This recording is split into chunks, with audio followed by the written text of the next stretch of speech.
جس وقت یزید کو خلافت کے منصب پر بٹھا دیا گیا، حکمران بن گئے اور سیدنا حسین نے ان کی اس حیثیت کو ماننے سے انکار کیا، تو اس کے بعد جو سانحہ رونما ہوا اس کی دینی، اخلاقی، سیاسی حیثیت، اثرات، نوعیت کیا ہے؟ کیا کہتے ہیں آپ؟ آپ کے سوال کے جواب میں نے کچھ تمہیدی گفتگو کر دی تھی اور یہ بتایا تھا کہ ایک تو زاویہ حکومت کا ہے۔ ہر حکومت یہی چاہے گی کہ وہ قائم ہو گئی ہے، اور وہ جب قائم ہو جاتی ہے تو اپنے آپ کو صحیح سمجھتی ہے تو وہ اپنا دفاع کرے گی، وہ اپنی رٹ قائم کرے گی۔ اگر کوئی شورش ہوگی، کہیں کوئی بغاوت کے آثار ہوں گے تو اس کا استحصال کرنے کی صحیح کرے گی۔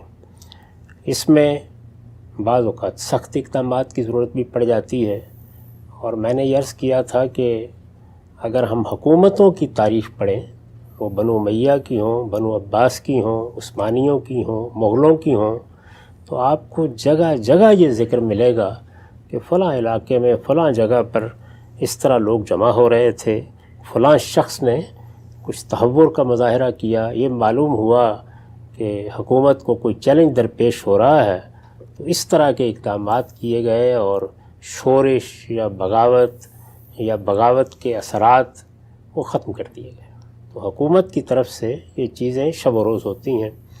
میں نے یہ عرض کیا تھا کہ خود ہمارے ساتھ یہ معاملہ ہو چکا ہے، یعنی دین کی بنیاد پر بعض لوگوں نے بغاوت کا ارتکاب کیا، بہت قتل و غارت ہوئی، اور پھر اس کے بعد خود پاکستان کی افواج کو ان کے خلاف کارروائی کرنا پڑی، اور اس کارروائی میں سے ایک مرحلے کو ہم نے ضرب عصب کا نام دیا، دوسری کو رد فساد کا نام دیا، اور جن لوگوں کے خلاف کارروائی کی گئی ان کے ریاست کے خلاف یا سیاسی لحاظ سے جو کچھ بھی جرائم ہوں وہ آپ گنوا سکتے ہیں، لیکن ان کا جذبہ بالکل مذہبی جذبہ تھا۔ وہ یہ کہتے تھے کہ ہم تو یہاں اسلامی نظام قائم کرنا چاہتے ہیں، اللہ کی شریعت کی حکومت قائم کرنا چاہتے ہیں، لیکن حکومتیں اس پہلو سے نہیں دیکھتی، وہ تو ہر حال میں اپنی رٹ قائم کریں گی۔ اور یہ وہ چیز ہے کہ جس کے بارے میں کبھی دو رائے نہیں ہوتی، یعنی یہ بات مانی جاتی ہے کہ کسی بھی حکومت کو جب وہ قائم ہو جاتی ہے تو یہ حق حاصل ہے۔ اس کے مقابل میں جو لوگ اٹھتے ہیں، ظاہر ہے کہ ان کا موقف دیکھا جاتا ہے، یعنی وہ کیا کہہ رہے ہیں، انہوں نے کیا اقدام کیا ہے، وہ مقابل میں فی الواقع اٹھے بھی ہیں نہیں، معاملہ کسی فساد پر پہنچ گیا ہے یا وہ اپنی ابتدائی صورت میں ہے۔ تو میں نے یہ عرض کیا تھا کہ اس کو ایک طرف رکھیے، اور اب ہم سیدنا حسین کے اقدام کو دیکھتے ہیں۔ جی، اس کی ابتدا میں نے اس جانب توجہ دلائی تھی کہ اس وقت صحابہ کرام کی اولاد میں سے، بلکہ صحیح تعبیر یہ ہوگی کہ جو قیادت پیدا ہوئی، جیسے سیدنا صدیق تھے، جیسے سیدنا عمر تھے، جیسے عمر بن العاص تھے، جیسے خود معاویہ رضی اللہ عنہ ہیں، جس طرح سیدنا علی رضی اللہ عنہ تھے، تو انہی کی اولاد ہے جو نمایاں ہو رہی تھی، اور ان کے نام بھی میں نے آپ کو گنوا دیے تھے۔ ان میں عبداللہ بن عمر ہیں، ان میں عبد الرحمن بن ابی بکر ہیں، ان میں ان کے بیٹے یزید ہیں، اسی طریقے سے عمر بن عاص کے بیٹے عبداللہ بن عمر، اور لوگوں کو بھی آپ گنوا سکتے ہیں۔ تو یہ کوئی 5-7 کے قریب لوگ تھے جو صحابہ کرام میں جو بڑے لیڈر ہو گئے، ان کی اولاد کی حیثیت سے اب نمایاں ہو رہے تھے۔ ظاہر ہے ان میں اپنے خصائص بھی ہوتے ہیں، اس کے بغیر کوئی نمایاں نہیں ہوتا، لیکن جو تعارف ان کا اصل تعارف تھا وہ ظاہر ہے کہ ان کے جلیل القدر آبائی کی وجہ سے تھا۔ تو یہ صورتحال تھی۔ اس میں اب جب معاویہ رضی اللہ عنہ نے یہ فیصلہ سنا دیا کہ وہ اب ملوکیت کا نظم قائم کر رہے ہیں، میں اس جانب پھر توجہ دلا دوں کہ لوگ اس کو ایک شخص کی جانشینی کے طور پر دیکھ رہے ہیں، میں اس کو ایسے نہیں دیکھتا۔ وہ ایک بڑا فیصلہ کر رہے تھے، یعنی اس سے پہلے جو نظم قائم کیا گیا تھا وہ اپنی اساس میں ایک جمہوری نظم تھا، وہ امرہم شورا بینہم کے اصول پر قائم ہوا تھا، اور اب انہوں نے یہ فیصلہ کیا کہ مسلمانوں کی جو سلطنت قائم ہو گئی ہے اس وقت، بہت بڑی سلطنت، اس کا نظم اس طریقے پر نہیں چلایا جا سکتا، اس لیے اب ملوکیت کے دنیا میں پہلے سے رائج طریقے ہی کو اختیار کرنا پڑے گا۔ تو یہ در حقیقت ایک شخص کی جانشینی کا یا اپنے بیٹے کو جانشین بنانے کا محض فیصلہ نہیں تھا، بلکہ یہ ایک نظام، ایک دوسرے نظام کو جاری کرنے کا فیصلہ تھا۔ یہ فیصلہ کوئی آسمانی وحی نہیں تھی، اس سے لوگ اختلاف کر سکتے تھے۔ سیدنا حسین نے اس سے اختلاف کیا، میں نے آپ سے عرض کیا تھا کہ انہوں نے اس فیصلے کو نہیں مانا۔ کسی دینی، کسی اخلاقی اصول کے لحاظ سے آپ اس پہ اعتراض نہیں کر سکتے۔ اچھا، اس میں نے آپ کو بتا دیا تھا کہ اگر تو حکومت امرہم شورا بینہم کے اصول پر قائم ہوئی ہے، لوگوں نے اس کا انتخاب کیا ہے، یا جو طریقہ بھی آپ نے لوگوں کی رائے لینے کا اپنے زمانے کے لحاظ سے پسند کیا، اس کے مطابق حکومت بنی ہے، تو پھر تو کسی شخص کو بھی اس سے اس طرح کے اختلاف کا حق نہیں ہے۔ یعنی اس کی پالیسیوں سے اختلاف ہوگا، اس کے اقدامات سے اختلاف ہوگا، لیکن اس کے وجود سے اختلاف کی کوئی گنجائش نہیں ہے۔ جب آپ اس بنیاد پر حکومت نہیں قائم کر رہے، وہ کسی اور اصول پر قائم کر رہے ہیں جس میں لوگ فیصلہ نہیں کر رہے، تو پھر مجھے بھی حق حاصل ہے کہ میں اس سے اختلاف کروں، آپ کو بھی حق حاصل ہے۔ لیکن ڈیفیکٹو تو مانا جائے گا نا؟ ڈیفیکٹو ماننا تو طے ہے۔ اس کی وجہ یہ ہے کہ جب ایک حکومت قائم ہو گئی ہے تو اس وقت جب تک میں بغاوت نہیں کرتا، میں ڈیفیکٹو مانتا ہوں اس کو۔ یعنی اس کے جتنے اقدامات ہوتے ہیں وہ قانونی مانے جاتے ہیں، اس کی عدالتیں فیصلے کرتی ہیں۔ مجھے حکومت سے جو معاملات درپیش ہوتے ہیں ان میں ظاہر ہے میں حکومت سے مدد بھی لیتا ہوں، اور اسی طریقے سے وہ سب چیزیں کرتا ہوں جو ہم مارشل لاء کے زمانے میں بھی کرتے ہیں۔ ڈیفیکٹو کا مطلب یہ ہے، لیکن کیا اس سے یہ بھی لازم آتا ہے کہ جیسے ہی ڈیفیکٹو حکومت ہو جائے تو پھر مجھے اعتراف کر لینا چاہیے کہ یہ حکومت جائز بھی ہو گئی ہے یا یہ صحیح بھی ہو گئی ہے؟ تو سیدنا حسین نے سیدنا معاویہ کے اس فیصلے کو قبول نہیں کیا۔ ٹھیک، معاف کیجیے۔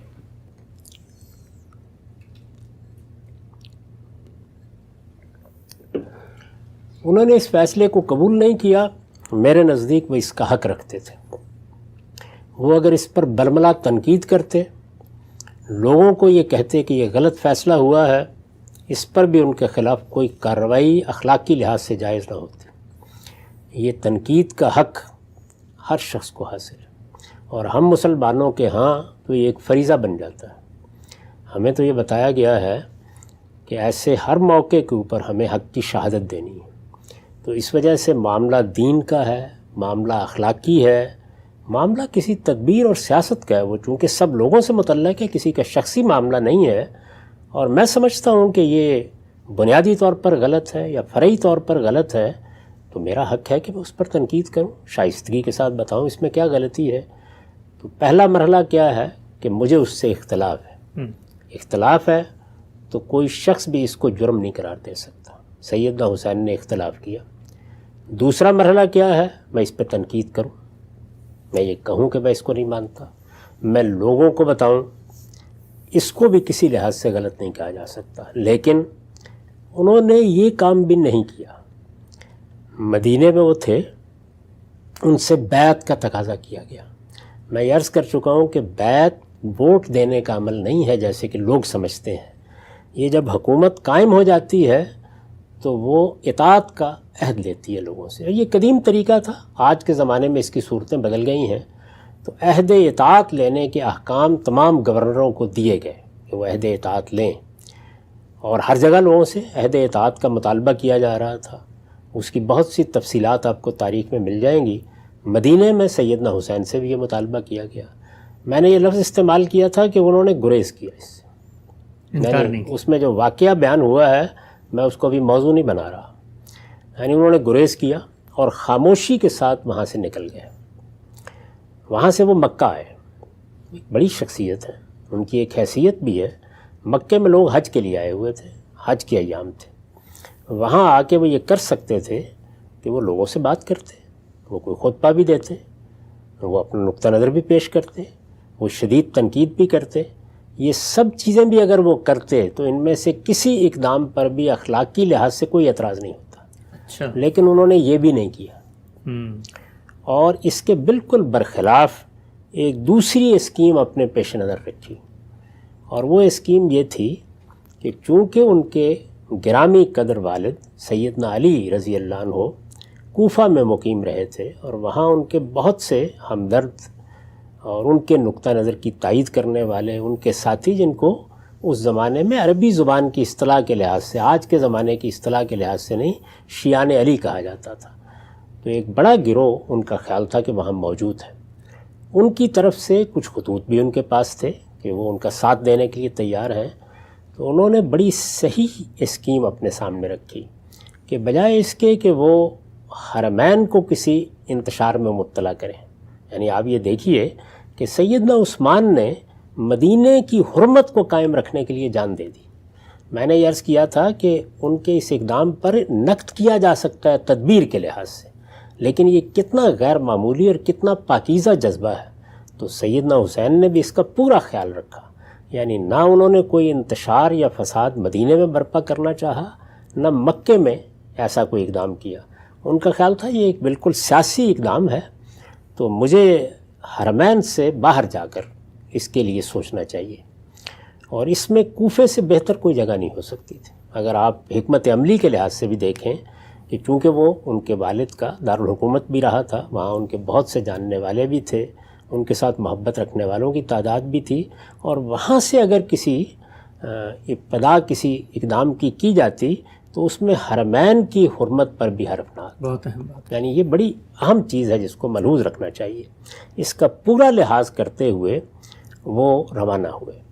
اب یہ نہیں ہے کہ کوئی لشکر لے کے روانہ ہوئے، کوئی فوج بنا لی انہوں نے اور اس کے بعد وہ حملہ کرنے کے لیے جا رہے تھے۔ وہ منتقل ہونا چاہتے تھے وہاں۔ اس سے پہلے انہوں نے اپنے بھائی مسلم بن عقیل کو بھیجا وہاں، یعنی اپنے عمزاد، اپنے چچا زاد بھائی کو اس مقصد کے لیے بھیجا کہ وہ بھی حالات کا جائزہ لیں، وہاں پہ دیکھیں کیسی حمایت ہے۔ یعنی اس میں کوئی شبہ نہیں کہ ارادہ یہی تھا، یہ نہیں ہے کہ ایک جگہ سے دوسری جگہ چلے جانا ہے۔ جب انہوں نے ایک فیصلے کو قبول نہیں کیا تو وہ اس پر غور کر رہے تھے کہ اب اس کا مقابلہ کیسے کیا جائے، صورتحال کیسے۔ یہ سوچنا بھی کوئی غلط بات نہیں۔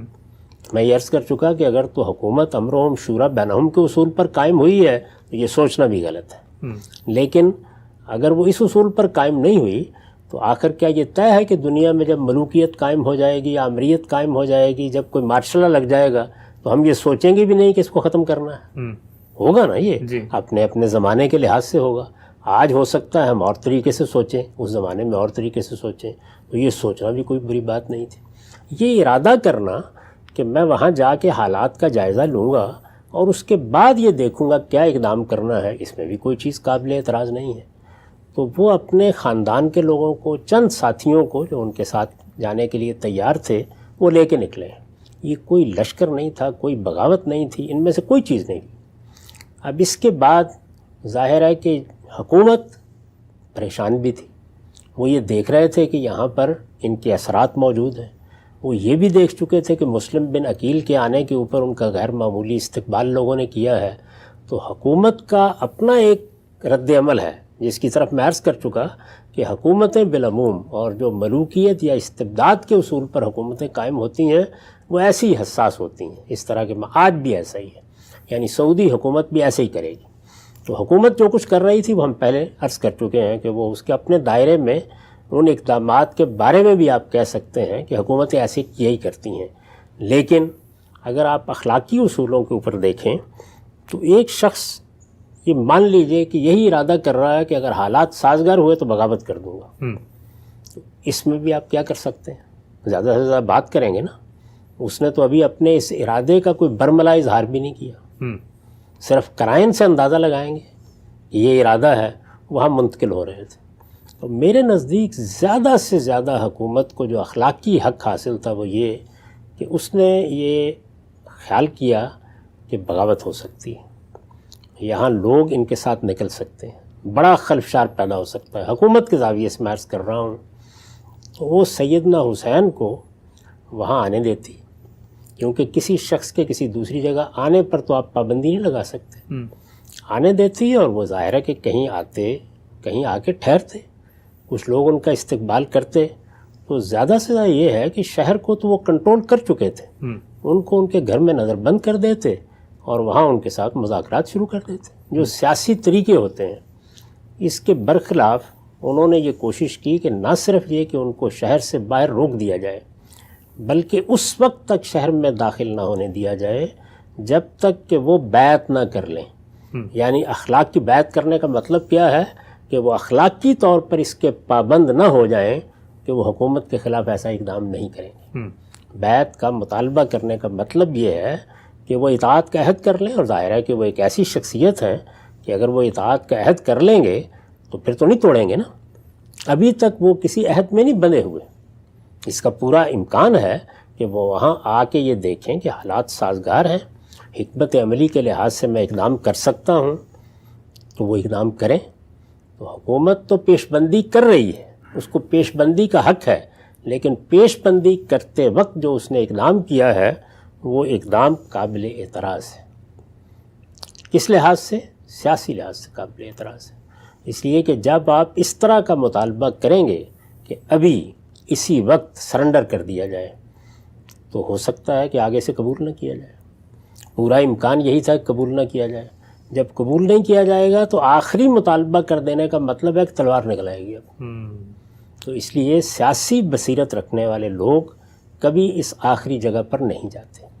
تو میرے نزدیک اگر آپ ابن زیاد کو اس حوالے سے دیکھیں کہ اس نے آ کے کوفے کا نظم و نسق درست کر دیا، بغاوت کو دبا دیا، لوگوں کو یہ پیغام دے دیا کہ کوئی شخص اٹھنے کی جسارت نہ کرے، اس کے لیے سخت ترین اقدامات کر ڈالے، پوری طرح شہر پر اپنا کنٹرول قائم کر لیا، یہ ساری چیزیں جتنی ہیں ان کی آپ ہو سکتا ہے کہ حکومت کے زاویے سے دیکھیں یا نظم و نسق کے زاویے سے دیکھیں تو تحسین کریں، لیکن اس نے سیدنا حسین کے ساتھ جو حکمت عملی اختیار کی یہ سیاسی تدبیر کے لحاظ سے نری حماقت تھی۔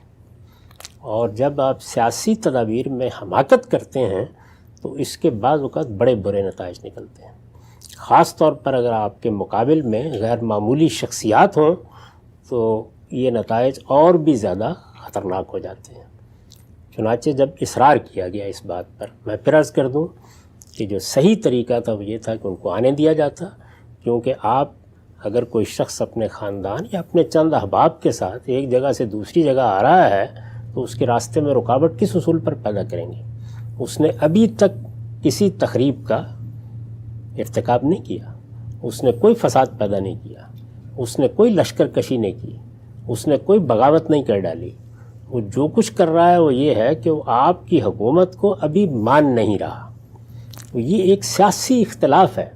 سیاسی اختلاف میں پہلے عرض کر چکا یہ حق و باطل کا مسئلہ نہیں ہوتا، اس لیے اس کے خلاف ایک بڑے اقدام کے لیے فوری طور پر تیار ہو جانا یہ کسی طرح بھی صحیح نہیں تھا۔ تو میں پھر عرض کر دوں کہ جو فیصلہ کیا گیا کہ ان کو باہر ہی روک لیا جائے اور ان سے یہ تقاضا کیا جائے کہ وہ فوری طور پر سرنڈر کریں اور یہیں اس بات کا اقرار کریں کہ وہ عہد اطاعت کر رہے ہیں، یہ مطالبہ ان کی شخصیت کے لحاظ سے ایک بیجا مطالبہ تھا، یہ اس موقع پر نہیں ہونا چاہیے تھا۔ اور میں پھر عرض کر دوں کہ ایک لمبے مذاکرات بھی اگر چلتے رہتے اور وہ کوفہ مقیم رہتے، جب حکومت یہ جان چکی تھی کہ اس طرح کے اثرات موجود ہیں، جب یہ معلوم ہو گیا تھا کہ لوگوں کے دل بھی ان کے ساتھ جڑے ہوئے ہیں، جب یہ بات بھی واضح ہو گئی تھی کہ ہم نے پھر بھی کنٹرول کر لیا ہے، تو یہ کنٹرول جس طرح کا ہو گیا تھا اس میں ظاہر ہے زیادہ سے زیادہ آپ یہ کر سکتے تھے کہ وہ جس گھر میں جس جگہ پر مقیم ہوں وہاں پر اپنا کنٹرول قائم کر لیں۔ اگر وہ صورت ہوتی اور ان کی طرف سے اقدام ہوتا تو ظاہر ہے کہ نوعیت بالکل تبدیل ہو جاتی، تاریخ بھی اس معاملے کو بالکل اور طریقے سے دیکھتی۔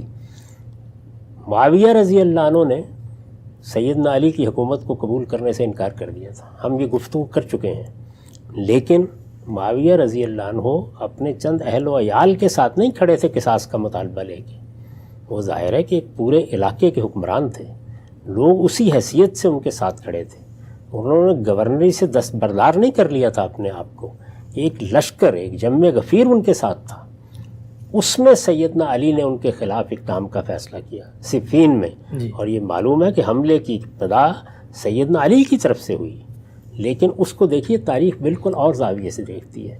حالانکہ یہ بتایا جاتا ہے کہ اس جنگ میں 45,000 کے قریب لوگ ادھر سے شہید ہوئے اور 25,000 کے قریب لوگ ادھر سے شہید ہوئے، اگرچہ ایسی تعداد عام طور پر ہمارے ہاں تاریخ میں مبالغہ آمیز ہوتی ہے، لیکن پھر بھی کہا جا سکتا ہے کہ ہزاروں لوگ اس میں شہید ہوئے۔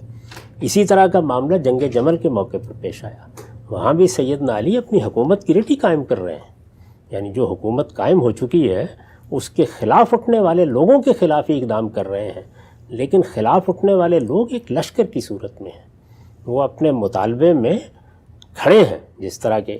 یہاں کون سا معاملہ ہوا تھا؟ یہاں ان میں سے کوئی چیز نہیں ہوئی تھی۔ اس وجہ سے یہ شہادت ایک مظلومانہ شہادت بن گئی، اس پر ہر شخص کا دل زخمی ہوتا ہے۔ یہ آخری درجے کی حکومت کی طرف سے بے تدبیری تھی، ایسا نہیں ہونا چاہیے تھا۔ تاہم جو کچھ ہوا اس کو سیاست کے، تاریخ سے اور سماجی حرکیات کے حوالے سے دیکھنا چاہیے۔ میں نے یہ کوشش کی ہے کہ لوگ اس طرح بھی چیزوں کو دیکھنا سیکھیں۔ جس وقت آپ ایک نظم قائم کرتے ہیں تو اس نظم میں یہ سب ہوتا ہے۔ میں نے مثال دی تھی کہ یہ بڑے نیک لوگ ہوں گے طالبان، یعنی علماء ہیں، زیادہ تر ملا لوگ ہیں جن کو افغانستان میں بڑی حیثیت حاصل ہوتی ہے، ہمارے ہاں بھی ہے، اور دینی مدارس کے طلباء ہیں جنہوں نے بنیادی قوت فراہم کی۔ لیکن جیسے ہی انہوں نے اقتدار سنبھالا انہیں معلوم ہوا کہ پنجشیر میں یہ صورتحال ہے تو اقدام کیا انہوں نے۔ حکومتیں اقدام کرتی ہیں، یہ اقدامات جب بھی کیے جائیں گے اخلاقی اصولوں پر ان کا ضرور جائزہ لیا جائے گا۔ وہ سعودی عرب کی حکومت ہو، آپ کے علم میں ہے کہ انہوں نے ایک صحافی کے خلاف اقدام کیا، پوری دنیا نے اس کے اوپر تنقید کی۔ تو حکومت کا کسی بغاوت کے جواب میں، لوگوں کی طرف سے کسی انتشار کے جواب میں، اختلال کی کسی تدبیر کے جواب میں اقدام زیر بحث آتا ہے، تاہم اس کا اخلاقی جائزہ لینے کا ہر شخص کو حق حاصل ہے۔ تو تین چیزیں ذہن میں رکھیے۔ کسی معاملے میں دین کے اصول کیا ہیں؟ دین کے اصولوں کا معاملہ جب زیر بحث آیا میں نے بتا دیا کہ دین میں مشروع طریقہ صرف ایک ہے حکومت قائم کرنے کا، وہ یہ کہ وَأَمْرُهُمْ شُورَىٰ بَيْنَهُمْ کے اصول پر قائم ہوگی۔ جب آپ کو اقدام کریں گے اس کا اخلاقی جائزہ لیا جائے گا۔ وہ میں نے آپ کو اب بھی لے کر بتایا ہے کہ کس طرح کسی اقدام کا اخلاقی جائزہ لیا جاتا ہے۔ اور تیسری بات یہ کہ آپ حکومت جب قائم کرتے ہیں تو وہاں حکومت کے نظم کے حوالے سے اور سیاسی اور سماجی پس منظر میں چیزوں کو دیکھا جاتا ہے۔ ان چیزوں کے اوپر آپ حق و باطل کا حکم نہیں لگایا کرتے۔ حق و باطل کا حکم صرف دو زاویوں سے ہوتا ہے، دین کیا کہتا ہے، اخلاقی اصول کیا کہتے ہیں۔ ٹھیک۔